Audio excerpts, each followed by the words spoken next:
नमस्कार दोस्तों। तो आज हम फिर एक नई कहानी के साथ हैं जिसका शीर्षक है घोड़े की कीमत। जिस कुत्ते की दुम तेनालीराम ने सीधी करके दिखाई थी, कमजोरी के कारण एक दिन वह कुत्ता मर गया और उसके बाद मौसम की चपेट में आकर तेनालीराम भी बीमार पड़ गए। बस राजपुरोहित जी तो रहते ही थे अफसर की तलाश में। वे बोले, महाराज, तेनालीराम की बीमारी कोई साधारण बीमारी नहीं है, ये कुत्ते के साथ बीमार पड़े हैं।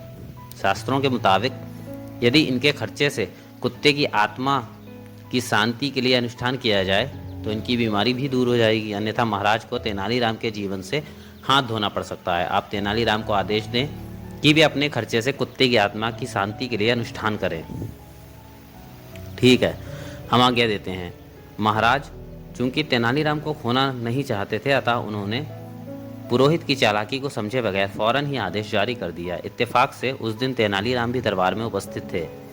राजपुरोहित की बात सुनकर समझ गए कि वह इस अवसर का लाभ उठाकर उसे ठगना चाहता है और इसमें उसे महाराज की ओर से अनुमति भी मिल चुकी है। उसने मन ही मन सोचा कि इसे इस बार तगड़ा झटका दूंगा। वह बोले, किंतु राजगुरु, इस अनुष्ठान में खर्च कितना आएगा? यही कोई 500 स्वर्ण मुद्राएं। 500 स्वर्ण मुद्राएं? तेनालीराम चौंके। किंतु मेरे पास इतनी स्वर्ण मुद्राएं कहाँ हैं? तेनालीराम जी, यदि अभी नहीं है तो ऐसा करें कि अनुष्ठान के बाद जब आप स्वस्थ हो जाएं तो अपना अरवी नस्ल का घोड़ा बेच दें और जितने में भी वह घोड़ा बिके वह रकम मुझे दे दें। अनुष्ठान में अपने से खर्च करा दूंगा। अब फंसा मन ही मन तेनालीराम ने कहा, मगर प्रत्यक्ष में बोला, ठीक है राजगुरु, जैसा आप उचित समझें।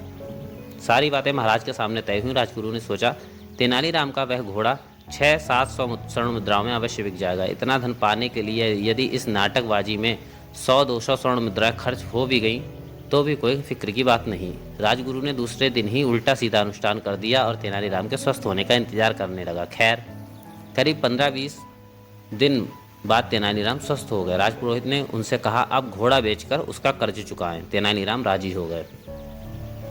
उन्होंने गुलाब की बढ़िया फूलों से एक टोकरी सजाई और घोड़े की लगाम थामकर बाजार में जा पहुंचे। उनके साथ राजपुरोहित भी थे। बाजार में जाकर तेनालीराम ने हाँक लगाई। फूलों की इस टोकरी की कीमत सिर्फ 500 स्वर्ण मुद्राएं और इस अरबी घोड़े की कीमत सिर्फ 2 आने। 2 आने, 2 आने। ये घोड़ा 2 आने में उसी सज्जन को दिया जाएगा जो ये टोकरी खरीदेगा। एक अनुभवी सज्जन ने से झट वह टोकरी खरीद ली और 2 आने में अरबी घोड़ा भी। उसकी नज़र में अरबी घोड़ा कम से कम 1000 स्वर्ण मुद्राओं का था।